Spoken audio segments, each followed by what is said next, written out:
안녕하세요. 강교육교육입니다. 이번 시간은 소방시설법의 14번부터 함께 보도록 하겠습니다. 소방안전관리자 및 소방안전관리 보좌에 관한 설명으로 옳지 않은 것 찾도록 되어 있습니다.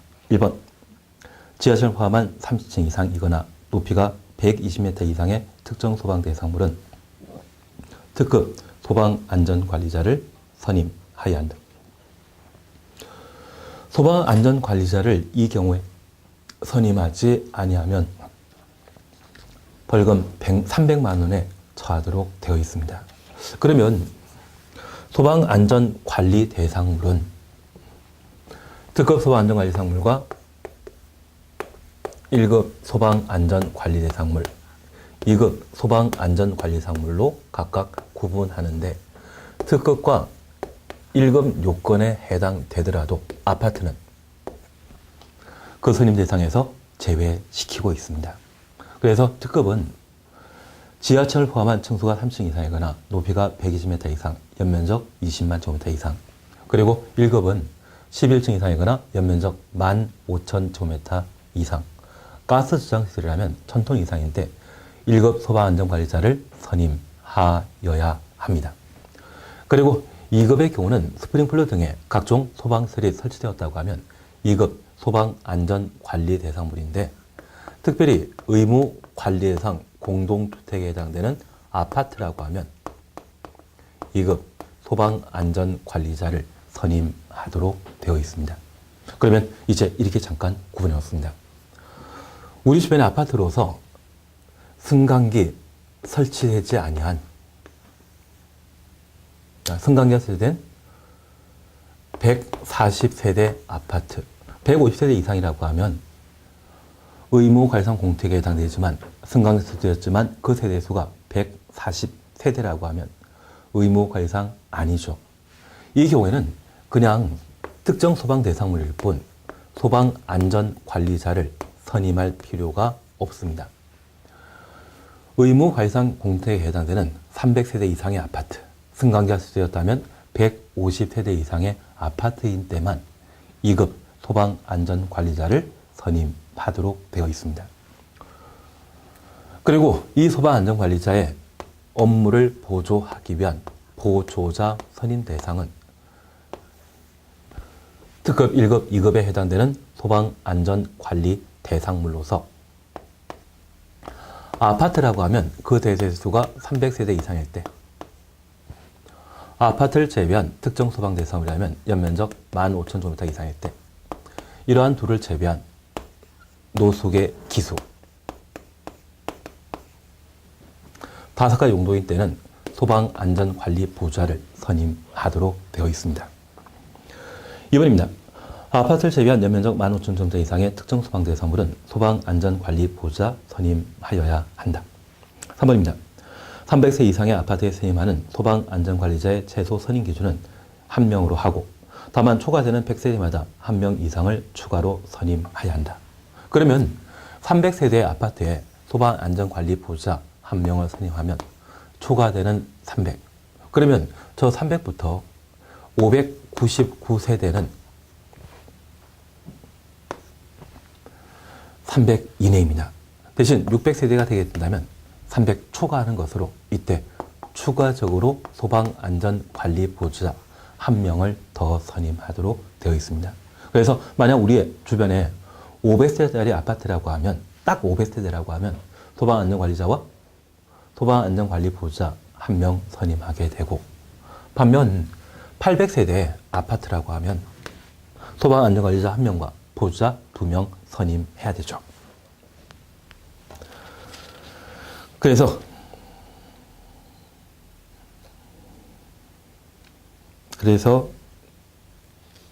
3번 확인해 놓습니다. 그래서 300세 이상의 아파트에 선임하여야 하는 소방안전관리 보좌 선임 기준은 1명. 전담 맞습니다. 초과되는 100세대마다 1명 추가로 선임해야 된다. 초과되는 300세대마다 1명 추가로 선임하도록 되어 있죠. 그래서 14번은 답을 3번으로 해놓습니다. 4번입니다. 소방안전관리자를 해임한 경우 해임한 날부터 30일 이내 새로운 소방안전관리자 선임해야 한다. 그래서 종전 소방안전관리자가 해임되었다고 하면 그 해임한 날부터 30일 이내 새로운 소방안전관리보호자 선임하도록 되어 있습니다. 그리고 선임 신고는 총리령이 정하는 바에 따라 선임한 날부터 14일 내 소방본부장이나 소방서장에게 신고하도록 되어 있습니다. 그래서 14번은 답을 3번으로 해놓습니다. 15번입니다. 특정 소방 대상물의 관계인의 업무에 해당되지 않는 것 찾도록 되어 있습니다. 1번 피난 계획에 관한 사항과 소방 계획서의 작성 시행. 2번 의용 소방대 및 초기 대응 체계 구성 운영 교육. 특정 소방 대상물의 관계인은 자위 소방대를 구성하도록 되어 있습니다. 여기 의용 소방대는 소방 조직이 부족한 지역에 주민 자발적으로 구성되는 소방대를 의용 소방대라 표현합니다. 그래서 자유 소방대와 의용 소방대 구분해 줘야 되죠. 3번 피난시설 등의 유지 관리, 소방훈련과 소방교육. 5번 화기, 취급, 감독. 그래서 15번은 답을 2번으로 해놓습니다. 그러면 특정 소방 대상물과 관련되어 관계인은 특정 소방 대상물에 대한 소방시설 등의 유지 관련물을 담당하고, 특별히 소방안전관리 대상물의 경우는 소방안전관리자가 그 업무를 담당하게 되는데, 관계인과 소방안전관리자를 비교하게 되면 소방안전관리자가 좀 더 전문가이죠. 그래서 특별히 소방안전관리자가 선임되어 있는 경우라고 하면 소방시설법이 정하고 있는 모든 업무를 처리하도록 되어 있는데, 소방안전관리자가 존재하지 않는다고 하면 우리 해설과 관련되어 1호, 2호, 4호에 관한 사항은 소방안전관리 대상물의 경우에만 적용한다. 그래서 피난계획, 소방계획, 자위소방대와 초기 대응 체계, 소방훈련, 소방교육, 이러한 세 가지 업무에 대해서는 소방안전관리자가 선임되었을 때 그 업무 영역에 포함되고, 소방안전관리상물이 아니라고 하면, 소방안전관리상물이 아니라면 이 세 가지는 관계인이 처리하는 사항 아닙니다. 그래서 관계인의 업무 범위에 관한 사안들을 꼼꼼하게 한번 다시 살펴놓습니다. 16번입니다. 특정 소방대상물에 관한 설명으로 옳지 않은 찾도록 되어 있습니다. 1번 종합정밀점검 대상에 대한 작동기능점검은 종합정밀점검 받은 날부터 6개월 되는 달에 실시한다. 그래서 종합정밀점검과 작동기능점검에 관한 사안들을 각각 구분해 주셔야 되는데, 우리가 잠깐 살펴볼 게 있습니다. 특정 소방 대상물과 관련되어서는 정기 점검하거나 자체 점검하도록 되어 있습니다. 그리고 이 자체 점검에 대해서는 작동 기능 점검과 종합 정밀 점검으로 구분하여 실시하게 되는데, 이 작동 기능 점검은 소방실에 설치되어 있는 소방시설 등이 정상적으로 작동하는지 여부를 파악하는 것을 말하며, 종합 정밀 점검은 작동 기능 점검을 포함하고 특정 소방 대상을 설치되어 있는 소방시설이 화재 안전 기준에 적합한지를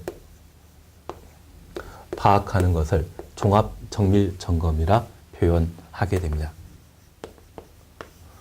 특별히 작동 기능 점검과 관련되어서는 대부분의 특정 소방 대상물은 작동 기능 점검 대상입니다.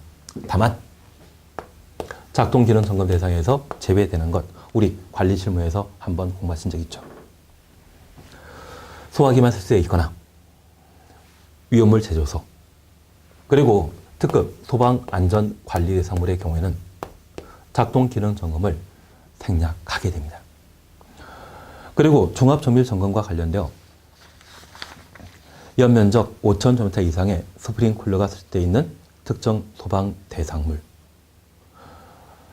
그리고 제연설비가 설치되어 있는 터널 등이 종합정밀점검 대상인데, 특별히 아파트와 관련되어서는 그 층수가 11층 이상이고 엔드 개념입니다.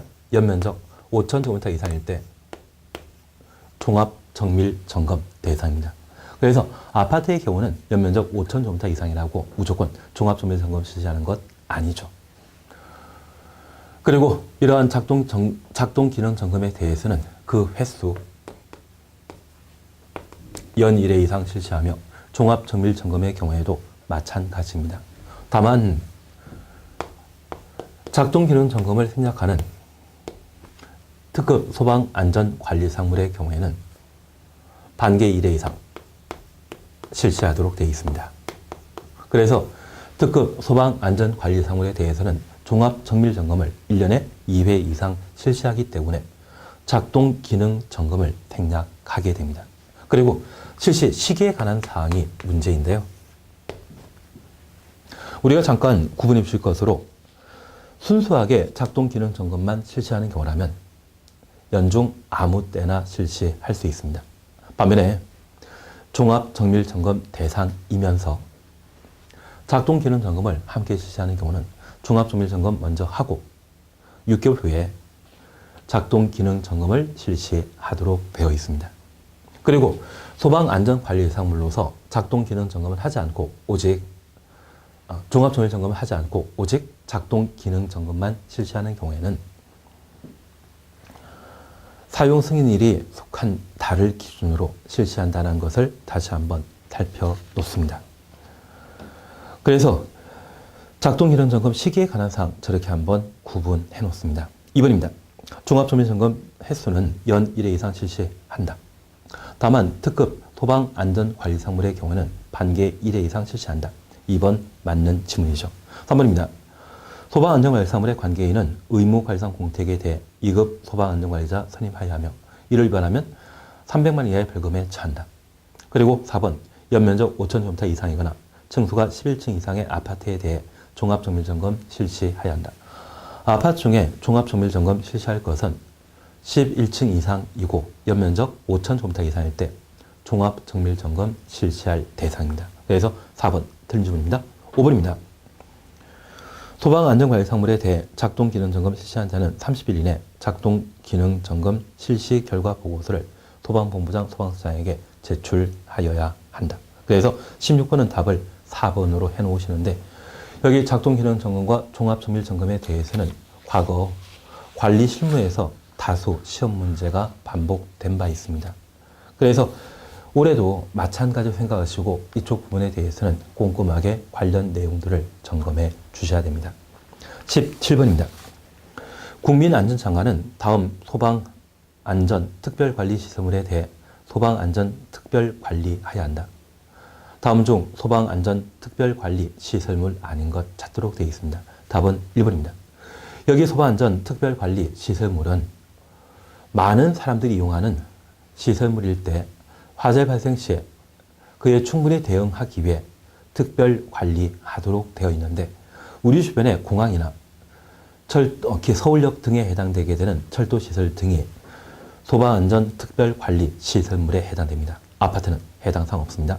특별히 우리가 꼭 기억하실 것으로 영화 상영관과 관련되어서는 수용 인원이 1000명 이상인 때 소방안전 특별관리 시설물에 해당된다는 것 기억해 놓습니다. 그래서 영화 상영관과 관련되어서는 수용 인원이 몇 명? 1000명 이상일 때 소방안전 특별관리 시설물이다. 그래서 17번은 답을 1번으로 해놓습니다. 18번 함께 보십니다. 소방용품의 품질 관리에 관한 설명으로 옳지 않은 것 찾도록 되어 있습니다. 1번 대통령이 정하는 소방용품을 제조하거나 수입하는 자는 국민안전장관의 형식 승인 받아야 된다. 형식 승인 동원해 놨습니다.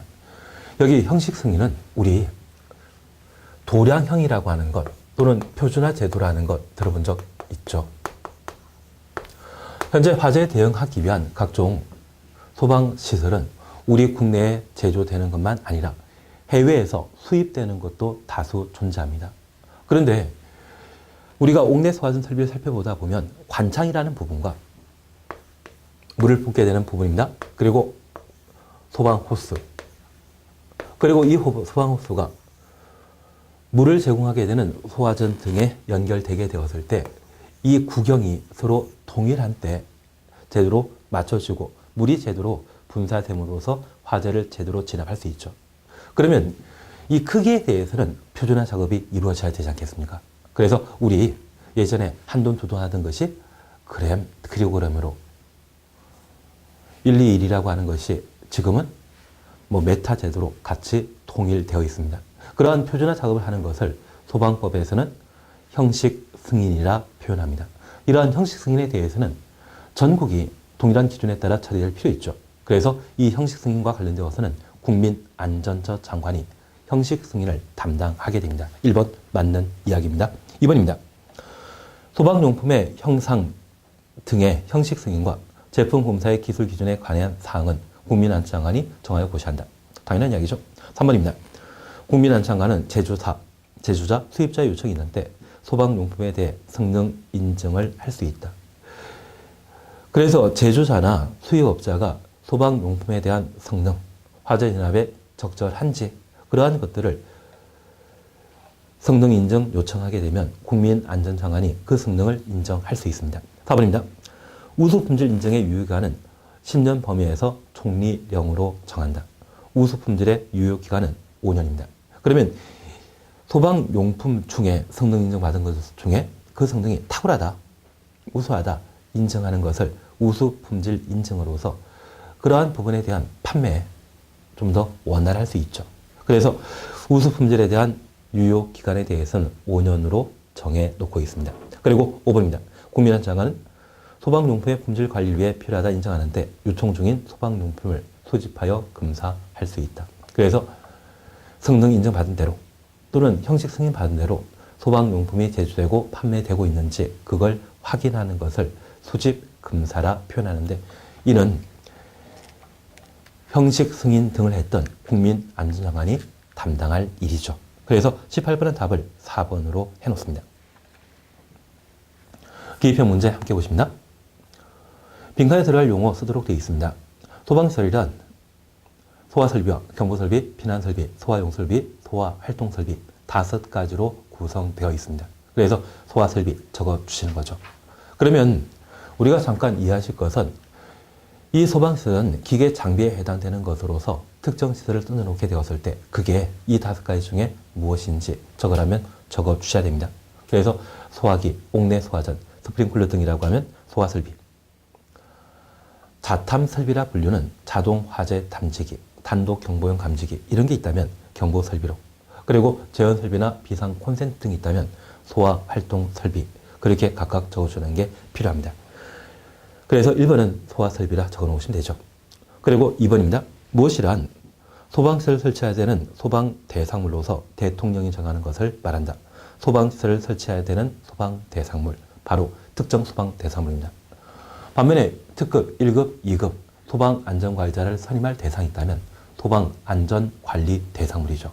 그래서 소방대상물과 특정 소방대상물, 소방안전관리 대상물을 각각 구분해 놓습니다. 3번입니다. 무엇이란 지상층 중에 다음 각호 요건을 갖춘 계급의 면적 합계가 해당 층의 바닥 면적의 30분의 1 이하가 되는 층을 말한다. 무창층을 말합니다. 여기 무창층이라고 하는 것은 창문 없는 층을 말하는데 백화점 1층 같은 경우는 창문이 아예 없습니다. 만약 그 백화점 1층에 창문 2개 둔다면 외부에 비가 오게 되었을 때 쇼핑하는 사람이 집에 황급히 돌아가는 것을 방지하기 위해 기후변화 등을 쉽게 파악하지 못하도록 창문 없는 층을 만들게 됩니다. 그러한 것들을 무창층이라 표현하는데 이 무창층과 관련되어서는 과거 소방기사 시험이나 소방공무원 시험에서는 무창층 기준에 관한 사항도 따로 시험에 내더라고요. 그래서 30분의 1이나 크기가 50cm 이상의 원에 내접할 수 있는 크기 그리고 해당 층의 바닥면으로부터 계구부의 밑부분까지의 높이가 1.2m 이상 이러한 부분들을 한번 확인해 주시는 것도 필요할 겁니다. 그래서 무창층과 관련된 기준 다시 한번 확인해 놓습니다. 4번입니다. 빈칸에 들어갈 용어 쓰도록 되어 있습니다. 국가 지방자치단체는 무엇을 수립 시행하는 때 과학적 합리성과 일관성, 사전 예방의 원칙이 유지되도록 하되 국민의 생명 등을 최우선적으로 고려해야 한다. 화재 안전 정책에 관한 사안입니다. 다만 이 화재 안전 정책과 관련되어서는 화재 안전 정책도 필요하지만 그 수립 기준, 정책의 기준, 과학적 합리성, 일관성, 사전 예방 원칙. 그래서 과학적 합리성이나 일관성이라는 말을 꼭 한번 살펴보는 것도 필요합니다. 그리고 이러한 화재 안전 정책을 집행하기 위해, 화재 안전 정책을 시행하기 위해 국민안전장관은 기본 계획과 시행 계획을 수립하고 있습니다. 기본 계획은 5년마다 수립하고 시행 계획은 매년 수립하게 되는데, 이렇게 수립한 국민안전장관은 이를 관계 중앙행정기관장과 시도지사에게 통지하고, 시도지사 등은 세부 시행 계획을 매년 수립하고 있죠. 그래서 기본계획, 시행계획, 세부 시행계획, 이러한 행정계획에 관한 사항도 계획기관과 관련되어 한번 검토해 주십니다. 5번입니다. 올해 개정된 문제인데, 지진, 화산 재해대책법에 따른 시설물 중에 대통령이 정하는 특정 소방 대상물의 소방시설 중에 무엇, 스프링클러, 물 분무 설비를 설치한 자는 지진이 발생할 때 소방시설이 정상적으로 작동될 수 있도록 국민안전장관이 정하는 내진 설계 기준에 맞게 소방시설을 설치해야 한다. 내진 설계 기준 동그라미 해놓습니다. 그러면 지진이 발생하게 된다고 하면 건물이 붕괴되게 되고 해당 건물에 공급되었던 전기, 도시가스 등이 외부에 노출되게 되면 그로 인한 화재가 발생할 수 있습니다. 그래서 지진 발생 시에는 보통 화재 사건이 뒤따르게 되는데, 화재 났다고 하면 불 꺼야 되죠. 그 불을 끄기 위한 소화 설비는 지진 발생 이후에도 정상적으로 작동될 수 있도록 내진 설계 기준에 따라 설치할 필요가 있습니다. 그래서 빈칸에는 옥내 소화전 설비, 스프링클러는 외래에 해당되는 것으로 크게 문제 삼을 필요 없습니다. 그리고 물 분무 등의 소화 설비, 이러한 세 가지는 내진 설계 대상이라는 것 확인해 놓습니다. 그래서 이 5와 관련되어서는 단독적인 문제도 오지선다 문제로도 출제될 수 있는 여지가 있기 때문에 한번 확인해 놓습니다. 6번입니다. 빈칸에 들어갈 용어 쓰도록 되어 있습니다. 다음 각호 사항을 심의하기 위해 국민안전위원회를 둔다. 중앙소방기술심의위원회입니다. 여기 중앙소방기술심의위원회도 최근 신설된 사항으로 화재 안전 기준 등을 결정하게 되었을 때 심의기구로서 존재하는데, 국민안전처에 설치되었기 때문에 중앙이란 말 기억해 놓으시고, 소방기술심의, 기술과 관련된 다양한 사안들을 검토하는 기구라 해서 중앙소방기술심의위원회라 적어 주십니다. 7번입니다. 소방안전관리사무의 관계인은 그 장소에 근무하거나 거주 또는 출입하는 사람들이 화재가 발생한 경우 안전하게 대피할 수 있도록 무엇을 수립 시행해야 된다. 피난 계획을 수립하도록 되어 있습니다. 그래서 이 피난 계획은 특정 소방 대상물 중에 소방안전관리자가 배치해 있는 소방안전관리 대상물인데 초기 대응 체계와 피난 계획 등을 마련하도록 되어 있습니다. 그래서 소방안전관리자의 기본 업무에 해당되는 것으로 확인해 놓습니다. 그래서 7번 피난 계획이라 적어 놓습니다. 이번 시간 여기까지 함께 하시고, 다음 시간에는 승강기법에 관한 내용들을 함께 살펴보도록 하겠습니다. 수고하셨습니다.